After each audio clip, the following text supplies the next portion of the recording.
Chapter 24. Stick my godly face where it doesn't belong, and Venus, I hate you. For such a populated area, San Francisco had a surprising number of wilderness pockets. We parked on a dead-end road at the base of the tower's hill. To our right, a field of rocks and weeds offered a multi-million-dollar view of the city. To our left, the incline was so heavily forested, you could almost use the eucalyptus trunks as climbing rungs. From the hill's summit, perhaps a quarter-mile above us, Sutro Tower soared into the fog, its red and white pylons and crossbeams forming a giant tripod that reminded me uncomfortably of the Delphic Oracle's seat. Or the scaffolding for a funeral pyre. There's a relay station at the base. Raina pointed toward the hilltop. We may have to deal with mortal guards, fences, barbed wire, that kind of thing. Plus whatever Tarkin might have waiting for us. Neat, Meg said. Let's go. The greyhounds needed no encouragement. They charged uphill, plowing through the underbrush. Meg followed, clearly determined to rip her clothes on as many brambles and thorn bushes as possible. Raina must have noticed my pained expression as I contemplated the climb. Don't worry, she said. We can take it slow. Wirm and Argentum know how to wait for me at the top. But does Meg? I imagine my young friend charging alone into a relay station filled with guards, zombies, and other neat surprises. Good point, Raina said. Let's take it medium then. I did my best, which entailed lots of wheezing, sweating, and leaning against trees to rest.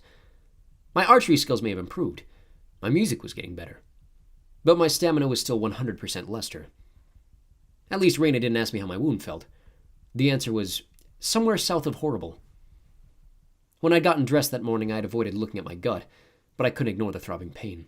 Or the deep purple tendrils of infection now licking at the bases of my wrists and my neck, which not even my long-sleeve hoodie could hide. Occasionally my vision blurred, turning the world a sickly shade of eggplant. I would hear a distant whisper in my head, the voice of Tarkin beckoning me to return to his tomb. So far the voice was just an annoyance, but I had the feeling it would get stronger until I could no longer ignore it, or fail to obey it. I told myself I just needed to hang in there until tonight. Then I could summon godly help and get myself cured. Or I die in battle. At this point, either option was preferable to a painful, lingering slide into undeath. Raina hiked alongside me, using her sheathed sword to poke the ground as if she expected to find landmines. Ahead of us through the dense foliage, I saw no sign of Meg or the greyhounds, but I could hear them rustling through the leaves and stepping on twigs. If any sentries waited for us at the summit, we would not be taking them by surprise. So? Raina said, apparently satisfied that Meg was out of earshot. Are you going to tell me? My pulse accelerated to a tempo suitable for a parade march. Tell you what? She raised her eyebrows like, really? Ever since you showed up at camp, you've been acting jumpy. You stare at me like I'm the one that got infected. Then you won't make eye contact. You stammer, you fidget. I do notice these things. Huh. I climbed a few more steps. Perhaps if I concentrated on the hike, Raina would let the matter drop. Look, she said. I'm not going to bite you. Whatever's going on, I'd rather not have it hanging over your head. Or mine, when we go into battle. I swallowed, wishing I had some of Lavinia's bubblegum to cut the taste of poison and fear. Raina made a good point. Whether I died today or turned into a zombie, or somehow managed to live, I'd rather face my fate with my conscience clear, and no secrets. For one thing, I should tell Meg about my encounter with Peaches. I should also tell her I didn't hate her. In fact, I liked her pretty well. All right, I loved her. She was the bratty little sister I'd never had. As for Raina, I didn't know whether I was, or wasn't, the answer to her destiny. Venus might curse me for leveling with a praetor, but I had to tell Raina what was bothering me. I was unlikely to get another chance. It's about Venus, I said. Raina's expression hardened. It was her turn to stare at the hillside and hope the conversation went away. I see. She told me her little prediction. Raina spat out the words like inedible seeds. No mortal or demigod will ever heal my heart. I didn't mean to pry, I promised. It's just, I believe you. Venus loves her gossip. I doubt there's anyone at Camp Jupiter who doesn't know what she told me in Charleston. Really? Raina broke a dry branch off a shrub and flicked it into the underbrush. I went on that quest with Jason, 2 years ago? Venus took one look at me and decided, I was broken. I needed romantic healing, whatever. I wasn't back at camp a full day before the whispering started. Nobody would admit that they knew, but they definitely knew. The looks I got. Oh, poor Raina. The innocent suggestions about who I should date. She didn't sound angry. It was more like weighed down and weary. I remembered Frank Zhang's concern about how long Rain had shouldered the burdens of leadership, how he wished he could do more to relieve her. Apparently a lot of legionnaires wanted to help Reyna, but not all of that help had been welcome or useful. The thing is, she continued, I'm not broken. Yeah, of course not. So why have you been acting nervous? What does Venus have to do with it? Please don't tell me it's pity. No, nothing like that. Up ahead, I heard Meg romping through the brush. Occasionally she would say, Hey, how's it going? In a conversational tone, as if passing an acquaintance on the street. I suppose she was talking to the local dryads. Either that or the theoretical guards we were looking for were very bad at their jobs. You see, I fumbled for words. Back when I was a god, Venus gave me a warning. About you. Orm and Argentum burst through the bushes to check on Mom, their toothy smiles gleaming like freshly polished bear traps. Oh good, I had an audience. Reyna patted Orm absently on the head. Go on, Lester. The marching band in my bloodstream was now doing double-time maneuvers. Well, I walked into the throne room one day, and Venus was setting this hologram of you, and I asked, just completely casually, mind you, who's that? And she told me your fate, I guess. The thing about healing your heart. And she just tore into me. She forbade me to approach you. She said if I ever tried to woo you, she would curse me forever. It was totally unnecessary and also embarrassing. Rainey's expression remained as smooth and hard as marble. Woo? Is that even a thing anymore? Do people still woo? I don't know, but I stayed away from you. You'll notice I stayed away.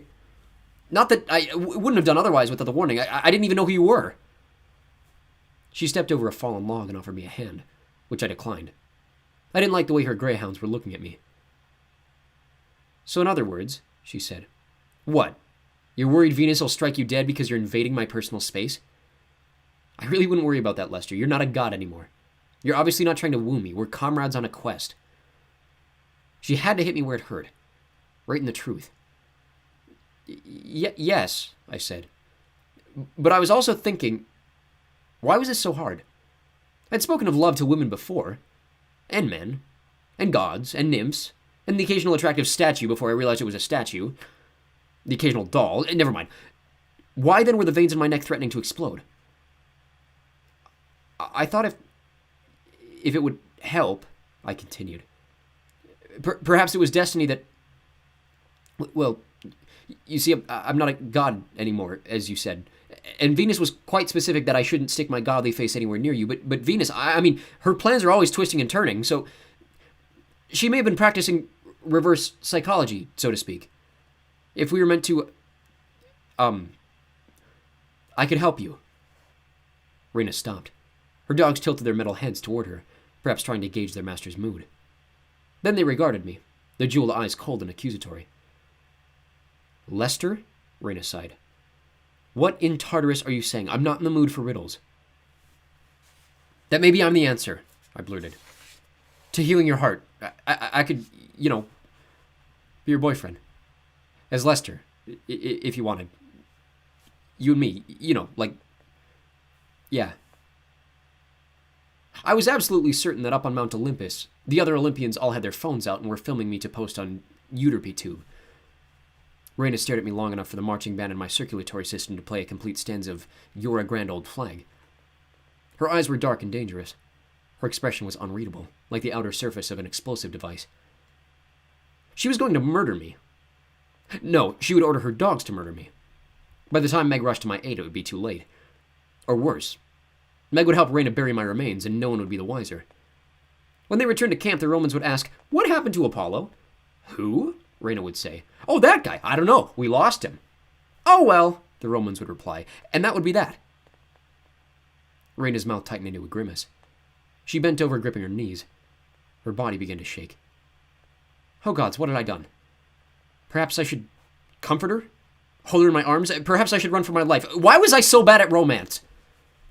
Reyna made a squeaking sound, then a sort of sustained whimper. It really had hurt her.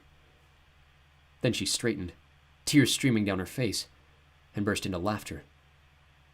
The sound reminded me of water rushing over a creek bed that had been dry for ages. Once she started, she couldn't seem to stop. She doubled over, stood upright again and leaned against a tree, then looked at her dog as if to share the joke. Oh my gods, she wheezed. She managed to restrain her mirth long enough to blink at me through the tears, as if to make sure I really was there and she'd heard me correctly. You. Me.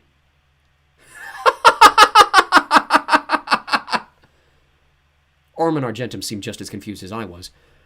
They glanced at each other, then at me as if to say, "What have you done to our mom?